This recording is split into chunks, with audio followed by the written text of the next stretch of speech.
В Насыркорте сегодня торжественно открыли памятник воинам-интернационалистам. На событии, которого ждали, присутствовали родители, соратники, друзья тех, кто пал в афганской войне.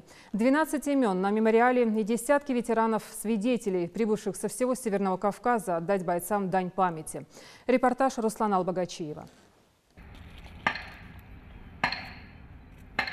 Это минута молчания, дань уважения и памяти бойцам, погибших во время боев в Афганистане. Сегодня в их честь торжественно открывает мемориал воинам-интернационалистам. Десятки людей пришли сюда отпраздновать это долгожданное событие. По словам главы республики Юнусбека Евкурова, этот памятник призван увековечить память воинов, которыми по праву может гордиться вся страна. Сегодня на протяжении многих лет вы можете гордо об этом говорить.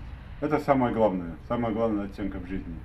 Вы можете своим детям смело смотреть в глаза и говорить, что вы свой долг выполнили.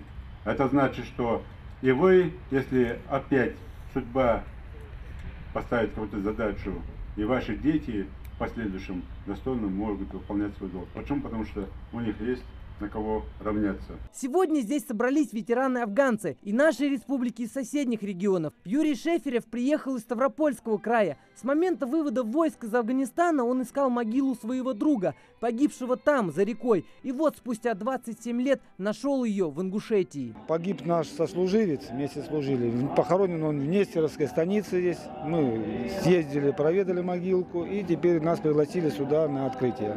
В душе плачем, потому что погибли ребята наши. И не один, помним, очень важно. И дети, как говорится, чтобы дети не забывали это. Мои дети, им же взрослые, они помнят и уважают всех афганцев. Теплые слова в адрес воинов, живущих и ушедших, звучали от гостей, приехавших на Насыркорт на открытии памятника. Чеченцы, как никто другие, познали все беды, тяготы, когда начинается процесс брожения в народе, когда появляется много лидеров.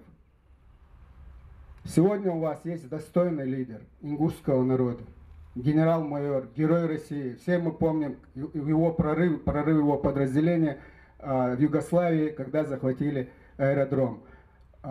Саэл Гудушек, Дэлэ, Цабарт Болш, Шупача, Шунмитауш, Шуцунмитадош, Шуна Туна Дагар Лойл Махка.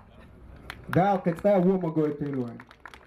Шэнтиа Шэш на поверхности, на плаву дуэли, штукнах бушаной. Ногчи чуабу кузах ирбуйга сон. Цабол молнаш букайлах дуяна шэнтиа юш. Сатоп цэгэлчэ, шэвес дайол мэчэ, нэран топ ждыч. Дачем.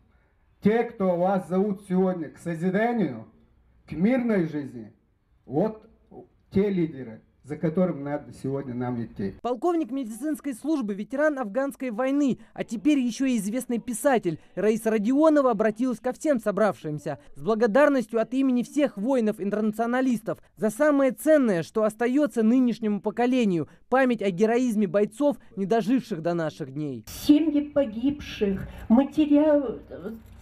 те мамы, которые не дождались своих детей, они все сегодня находятся где-то у памятника.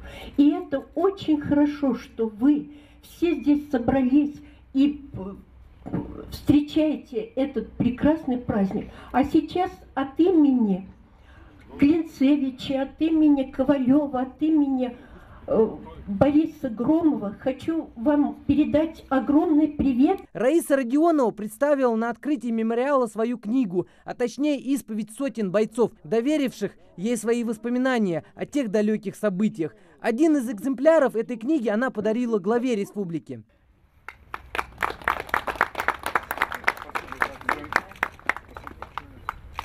И вот долгожданный торжественный момент. Затаив дыхание, со слезами на глазах, воины-афганцы наблюдают, как с монумента снимают укрывавшее его полотно.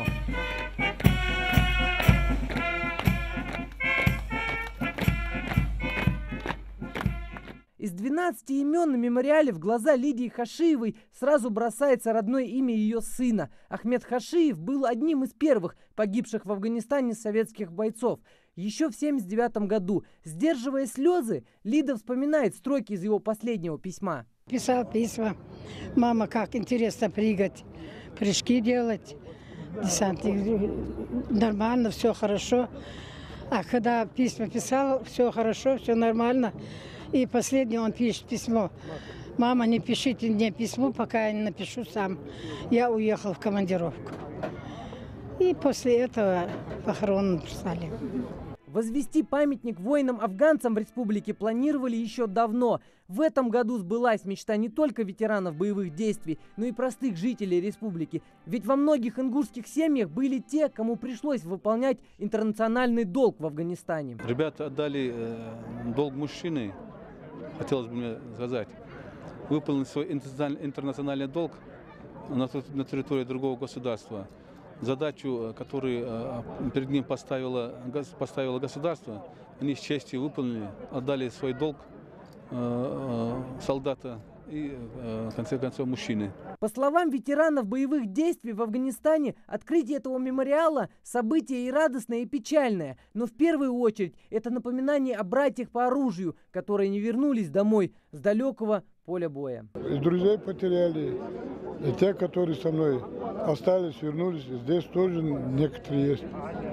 И потеряли. Ну, праздник у нас сегодня. Этот день у меня всегда в душе. И за тех, кто остался, за них и душа болит.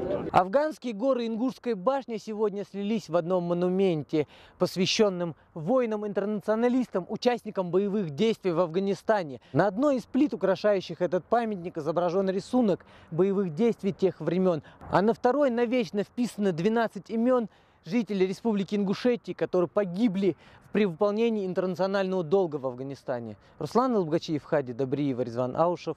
Новости 24.